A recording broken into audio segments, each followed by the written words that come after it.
If people are talking about the most memorable Kirby rivalries, names like King DDD or Meta Knight are dropped because of the countless duels they fought so far. Without a doubt, both of these characters tested Kirby's skills on multiple occasions, immortalizing themselves as all-time arch-enemies. But it's not only the mainline cast that reappears in every second game. Not as often, but every now and again, Kirby faces powerful foes more than one time, so you can never be sure which opponent stays truly defeated for the future. Among the vast lineup of notable enemies, one boss claims the title of the most resilient yet simple one, Whispy Woods. The iconic stoic tree accompanies nearly every Kirby game in existence, even if it means just staying as an Easter egg. Despite his harmless looks, he holds new surprises every time Kirby has to fight him, and it's quite remarkable how creative the developers get when creating an interesting new boss fight against a tree. For this reason, we want to determine the 5 best Whispy Woods battles in the series and see how well they hold up.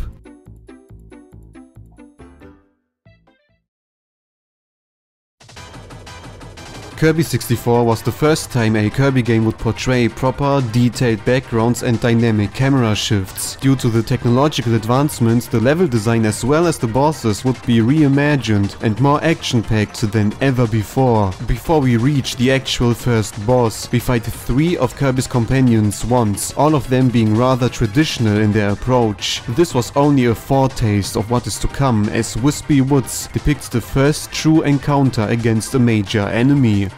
Unlike the past renditions, this clash isn't actually portrayed from a plain two-dimensional side and creates the illusion of an actual 3D battle by putting a circle around the tree. Not only does this constitute for a way more gripping perspective, it's also extremely clever in terms of Whispy's design. Being a simple tree, the developers did not face the problem of giving him complicated movement animations whenever Kirby is running around him, since a tree looks the same from all angles. The fight itself is just as creative as the whole premise and makes use of this foundation amazingly. Before actually dealing damage to Whispy himself, it's necessary to kill his children while dodging his breath from the center. It might not be very hard, but it's a well executed setup for the first boss, where you have to not only pay attention to the children, but the real enemy in the middle as well. After destroying his family, Whispy starts to fall into a rampage and becomes much more aggressive. He throws multiple apples from his tree top and lets his roots appear from the ground. Because it's not possible to attack his main wooden body directly, you have to concentrate on his roots and deal damage as long as you can. I don't know why, but for whatever reason I always found the sound design of his roots attack extremely powerful, as you can feel the force as they are drilling through the earth. One more additional attack or variation of the breath attack would be appreciated,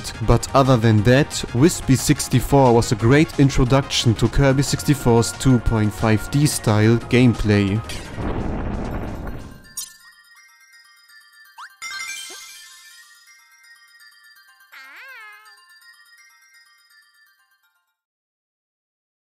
The original Kirby's Dream Land 3 never released outside of Japan thanks to being so close to the Nintendo 64 knocking on our doors. Because of that, we should have to wait until the Wii would finally give us the opportunity to experience this special crayon Kirby game thanks to the Virtual Console. As a fan, I didn't hesitate a single second and immediately downloaded the game back in the day. Of course, I was aware of the game's age and was not expecting some sort of revolutionary Kirby title, but a uniquely looking follow-up to the traditional Kirby's Dream Land series. This certainly applies to the level design and core mechanic of concentrating on the animal bodies while serving a rather uneventful level. The missions at the end of each level were somewhat interesting, but apart from that, it's the visual style which gives Kirby's Dream Land 3 its identity. Obviously, I wasn't shocked by the expected Whispy Woods fight at the end of World 1.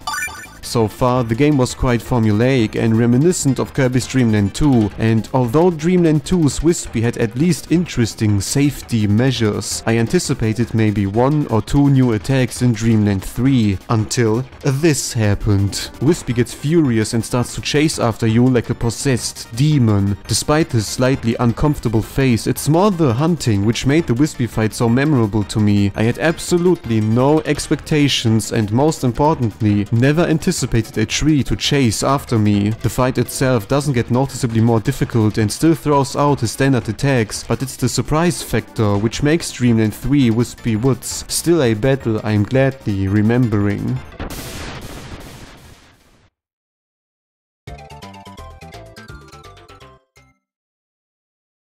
Kirby's return to Dreamland brought the traditional gameplay of two-dimensional side-scrolling Kirby into a modern rope and was the perfect comeback to a series that struggled during the GameCube era. As a result, everything was not too outstanding in terms of brand new ideas and just a contemporary translation of classic Kirby. While most bosses are rather action-packed and amazingly staged, Return to Dreamland's Whispy was surprisingly uninspired and almost a copy of what we have already experienced many times. The only kinda interesting skill was his new inhaling ability, but besides that, there wasn't much going on to become memorable. This should change as Triple Deluxe evolved Return to Dreamland's formula with additional backgrounds and all sorts of creative ideas. Not only the level design benefited from the newly added layers, and even though this distant relative of the good old tree is technically a different character, it's also safe to say they share some similarities.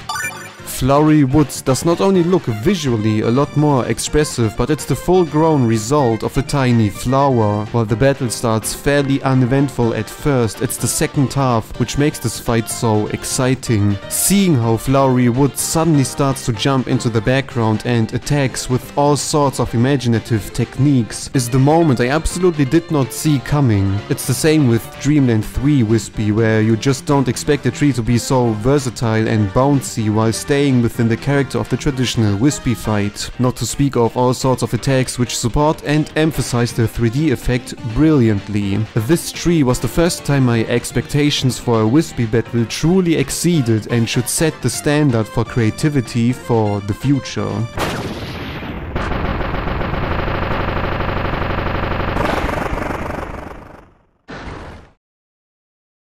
Despite Flowery Woods being such a good rendition, it shouldn't take too long until the tree should step up its game. Or his game, theoretically. Kirby Planet Robobot follows the roots of Kirby's Triple Deluxe in terms of introducing a slightly different variation of Whispy Woods, by giving him a robotic counterpart with increased mobility and a lot more skills.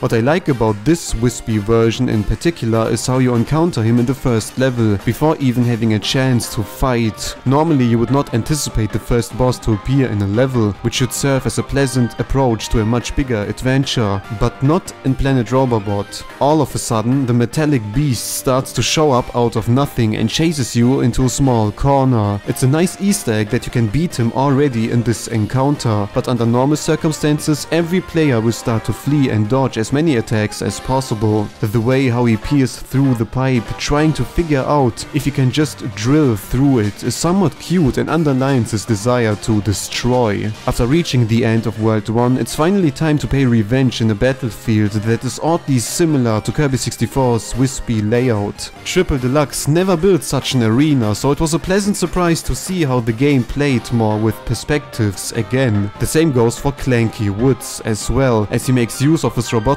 body and fires missiles or throws some stones. At first the fight appeared to be well crafted, yet alright, since the angle of the battlefield seemed to be the only interesting part of the whole scenario. But as one final trick, there's actually a third phase to the battle, where Clanky Woods corners Kirby into a trap again. The situation per se is nothing too outstanding, but the constant stream of shifting phases and attacks makes this boss battle quite exciting for being the first one. The only thing I would have changed is the third phase. Instead of beating him in his last struggle, I think it would have been cooler to climb out of that trap and deal the final blow at the top of this tower. I expected this to happen in the harder version of the fight, but nonetheless, Clanky Woods was able to carry on the quality of Flowery Woods fantastically, and well, to be honest, I love evil robot versions of existing characters in games, so no matter how boring this fight theoretically would have been, I would still love it.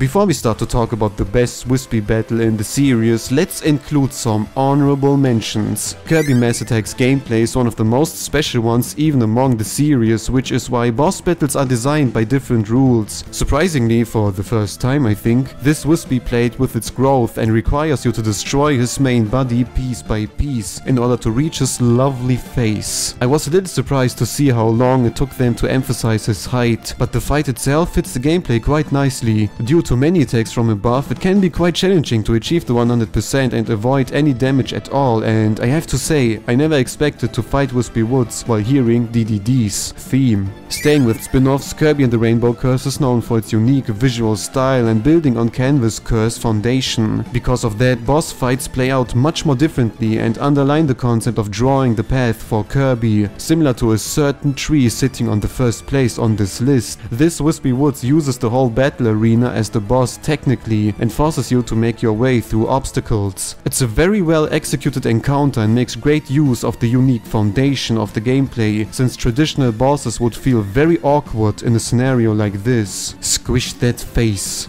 This leads us directly to my favorite Whispy Woods battle in the series. After the shift to 3D, it was only a matter of time until we could see classic characters like King DDD or Meta Knight being fully realized to the third dimension. Some of them could already experience this experimental step with a great success. Despite being a fairly simple spin-off, Kirby's Blowout Blast had surprisingly elaborated bosses and proved the potential of how they could work in 3D. Krakow specifically played with a battlefield like no other boss, and it felt like he was made with this kind of gameplay in mind all along. So it's not surprising that I expected a possible 3-dimensional Whispy Woods fight to be at the same level at least, and Kirby and the Forgotten Land should exactly deliver on that front.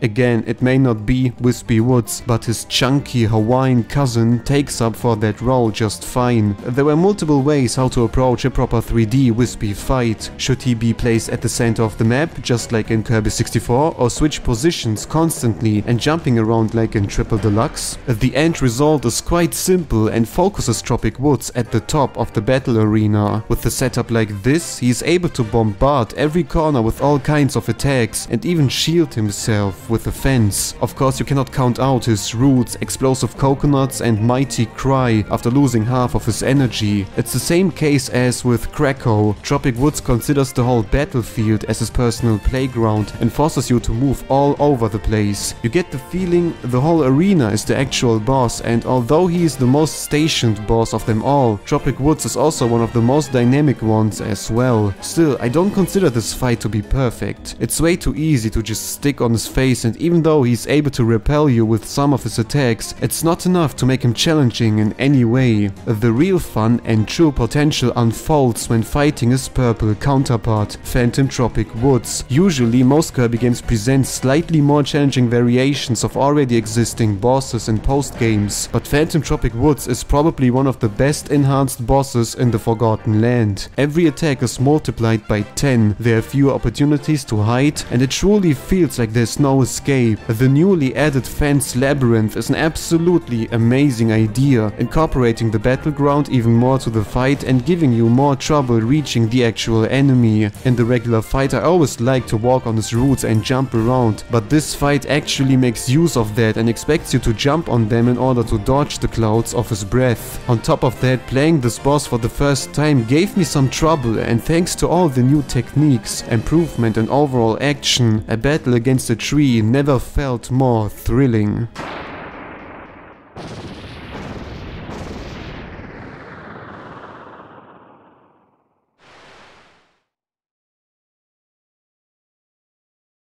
Well, today we talk quite a lot about trees. As you can see, it seems like there's no end to creativity of the developers when it comes to Whispy Woods. Normally you would expect them to run out of ideas very quickly because there's only so much you can do with the stoic tree, but necessity is the mother of inventions. There may be people who are exhausted of seeing the same old boss every time, but I'm always looking forward to what they come up with in the future. Obviously, Tropic Woods is only one translation of fighting Whispy in 3D, and going by the creativity of Triple Deluxe and Planet Robobot, I'm excited to await the next legendary showdown against the most iconic tree in video game history.